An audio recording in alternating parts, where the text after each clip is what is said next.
Chapter 2. Thomas had located the service elevator. It was relatively quiet, and nobody noticed him. The inside was bare, dark and smelly.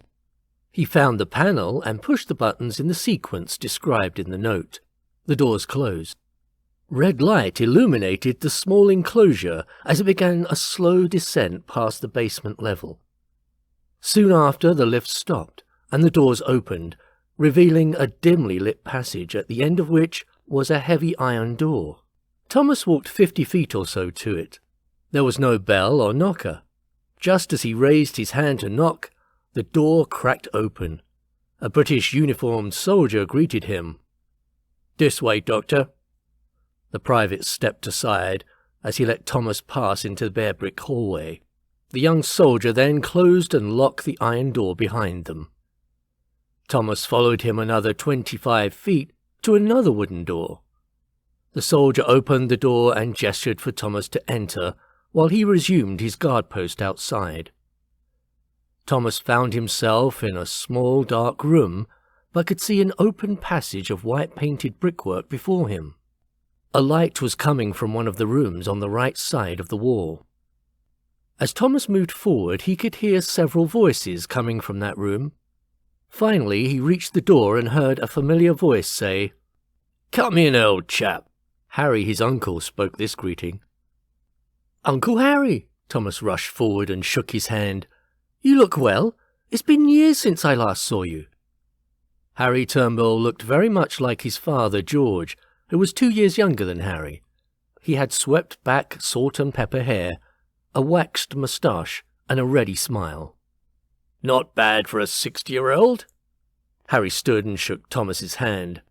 "Oh my, look at you, almost as tall as your father and me now." "Not quite 6 foot, sir," Thomas responded. "Oh, now, don't call me sir or uncle, just Harry. I should be calling you doctor." "No, sir, Harry, just Thomas or Tom will do," Thomas replied with a smile. Harry now grabbed his nephew's arms. "I'm so proud of you, Tom. You have turned into a fine young man, and have a beautiful wife and 5 equally beautiful kids." Thomas blushed. He was never really good at accepting compliments. "Now," said Harry, changing the tone to a more serious one, "I'll explain all the cloak and dagger stuff, but first, let me introduce you to a colleague of mine."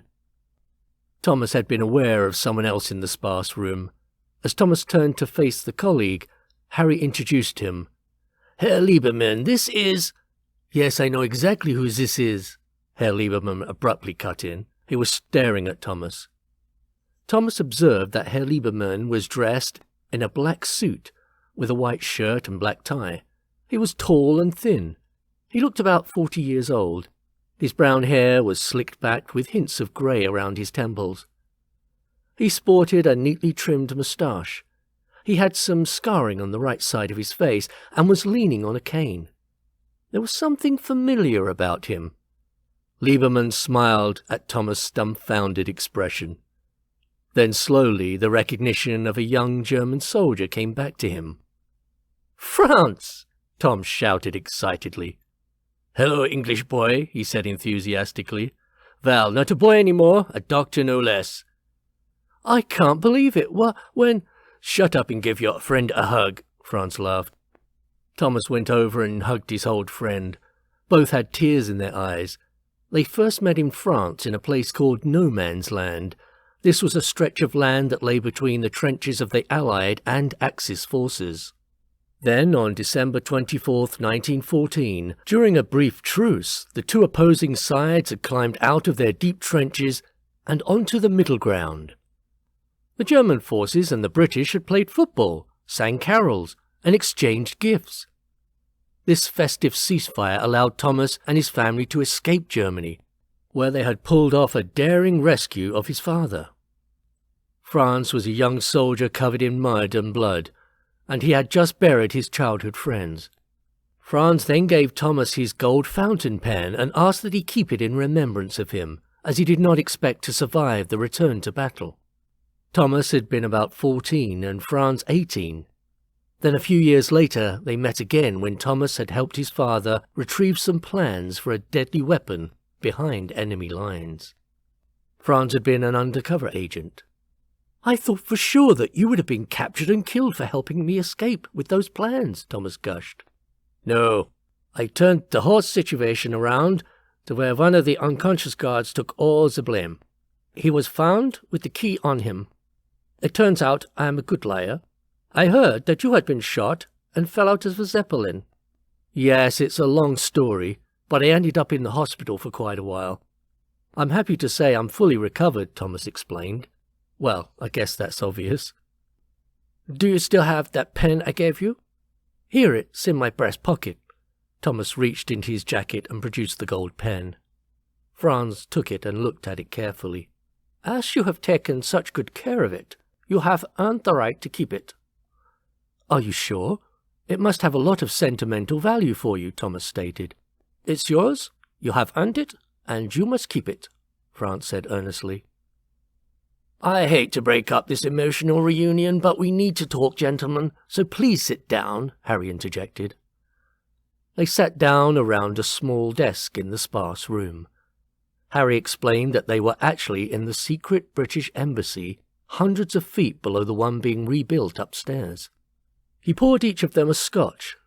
They all took a cube of ice, then settled down to business. "Thank you for coming, gentlemen. What we are about to discuss is strictly top secret. If you think you cannot keep the secret, please leave now. It could be dangerous," Harry warned. Both guests stayed seated. "Okay, let's begin." Harry took a sip of his scotch. "Our new King Edward VIII is currently on a private yacht in the Adriatic Sea.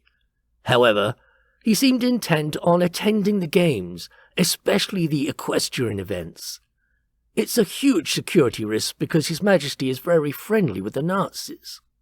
The British government is worried that he will be kidnapped and used to provide a familiar and reassuring presence when they invade Britain.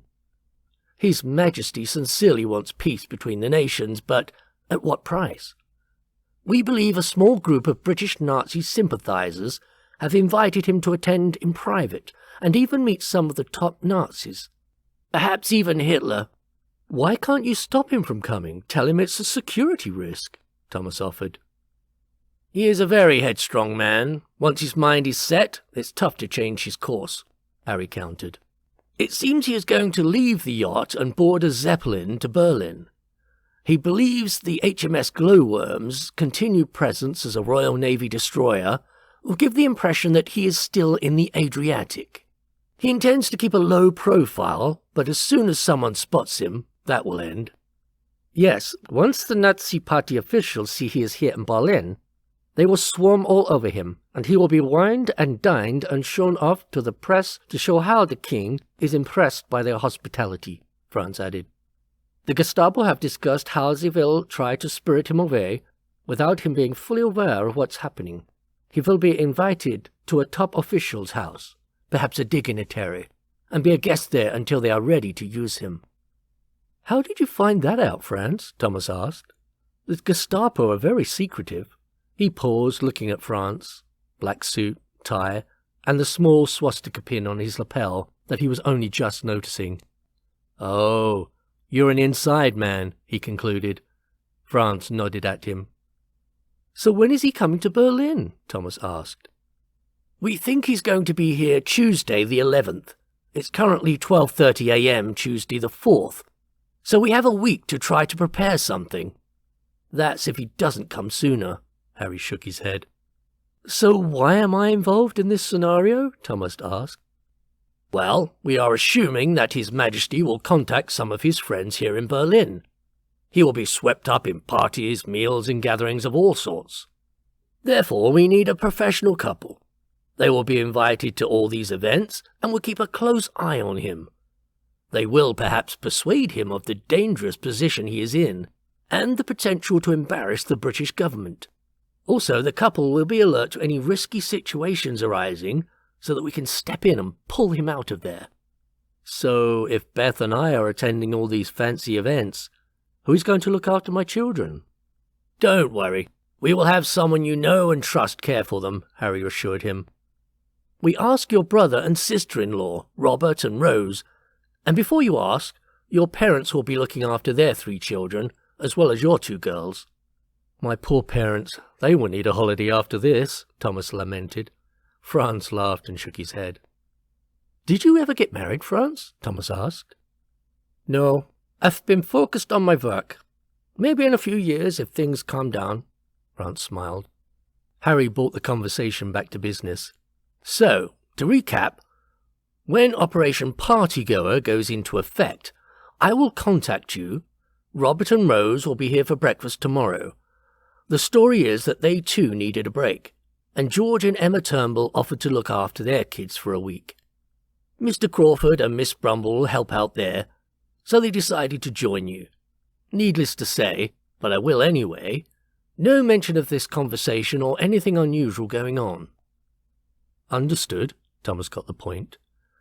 I will be around doing my work, but do not recognize me or acknowledge me in any way unless I approach you and start a conversation. It could mean my life, Franz warned his friend. Of course, Franz, Thomas nodded. I'm going to have to share this with Beth, as she's to be my partner in crime in all this. She has never met you, Franz, so there's no need to mention you, but Beth will need to be prepared to spring into action with me. Yes, of course, but only what she urgently needs to know.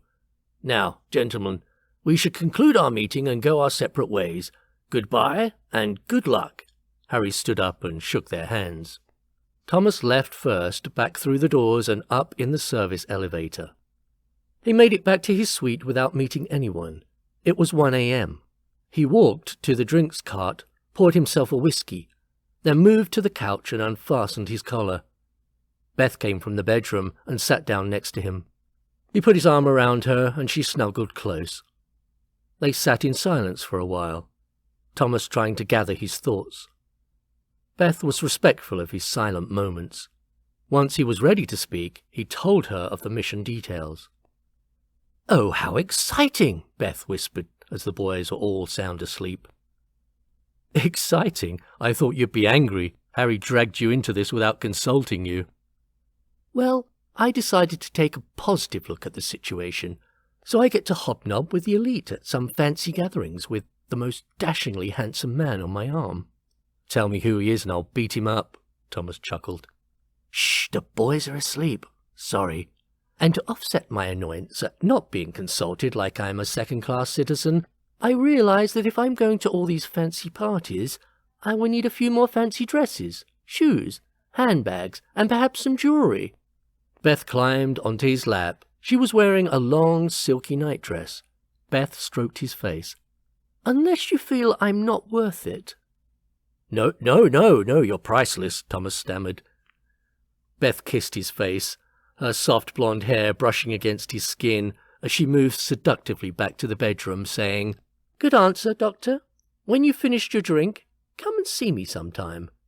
She slid around the bedroom door frame. Thomas looked at his drink and gulped it down in one.